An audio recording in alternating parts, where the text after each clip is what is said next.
Hello guys, welcome back to my channel. අද අපි ඉගෙන ගන්න යන්නේ modal verbs වල must කියන පදේ තමයි අපි ඉගෙන ගන්න යන්නේ. must කියන උපකාරක පද. එහෙම නැත්නම් auxiliary verbs. එහෙම නැත්නම් helping verbs. right. අපි බලමු must කියන්නේ මොකක්ද කියලා. must කියන්නේ යුතුයමයි. right. කලින් ඉගෙන ගත්තා වගේම මේ modal verbs වල structure එක තමයි subject modal verbs verb infinitive object rest කර්තෘ modal verbs ඊළඟට verb infinitive කියන්නේ ක්‍රියාපදයේ මූලික ස්වරූපය object කර්මය එහෙම නැත්නම් ක්‍රියාපදයට භාජනය වන දේ rest කියන්නේ කර්මයෙන් පසු ඉතිරි කොටස් right අපි ඉස්සරහට යමු මේකෙදි වෙන්නේ අපි යම්කිසි ක්‍රියාවක් කළ යුතුයමයි කලින් වීඩියෝ එකේදී අපි ඉගෙන ගත්තා should ඒ කියන්නේ යුතුයි දැන් මේකේ තේරුම තමයි must එහෙම නැත්නම් යුතුයමයි I must work at office මම ඔෆිස් එකෙහි වැඩ කළ යුතුයමයි I must work කියන්නේ මම වැඩ කළ යුතුයමයි work කියන්නේ වැඩ කරනවා ඒක තමයි verb infinitive එක එහෙම නොහොත් ක්‍රියාපදයේ මූලික ස්වරූපය I කියන්නේ කර්තෘ must කියන්නේ modals ඒ කියන්නේ modal verb එක ඇතයන් අර්ථයේ වාක්‍ය තමයි මේ I must work මම වැඩ කළ යුතුයමයි positive question එක තමයි ඒ කියන්නේ ඇතයන් අර්ථයේ ප්‍රශ්නය ඒ කියන්නේ අපි ප්‍රශ්නය අහනවා must I work මම වැඩ කළ යුතුයමද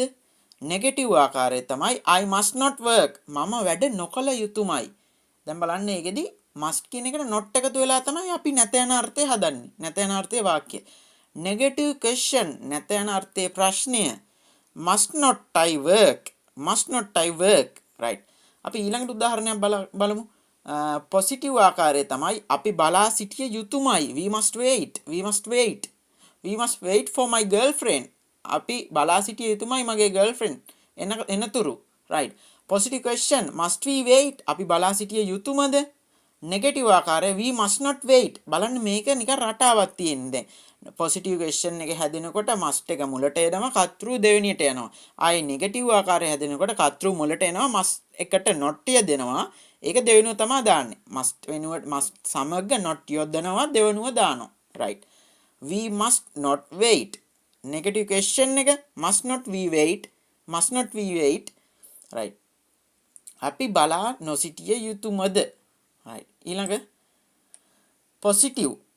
you must tell ඔබ කිව යුතුයමයි you must tell a story ඔබ කතාවක් කිය යුතුයමයි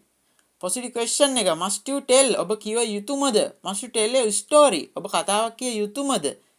negative you must not tell ඔබ නොකිය යුතුයමයි negative question must not you tell ඔබ නොකිය යුතුයමද බලන්න මේ ආකාරයේ හරි ලස්සනට පැහැදිලි කරලා තියෙනවා මම මේක ස්ලයිඩ් එකකින් ඔයාලට මේක හොඳට බලන්න පුළුවන් දෙපාරක් තුන් පාරක් බලලා මේක හොඳට තේරුම් ගන්න පුළුවන් මේක හරි රටාවකට තියෙන දැන් you must tell ඔන්න කර්තෘ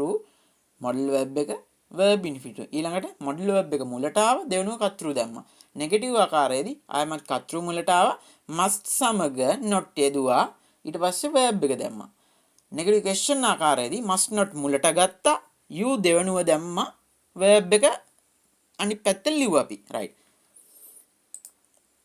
ඒ ටික තමයි ඉතින් මට කියන්න තියෙන්නේ අද වීඩියෝ එකේදීත් ඔයාලා මගේ අලුත් වීඩියෝ ටික බලන්න කැමති නම් subscribe කරලා bell icon එක click කරලා තියාගන්න එහෙනම් good luck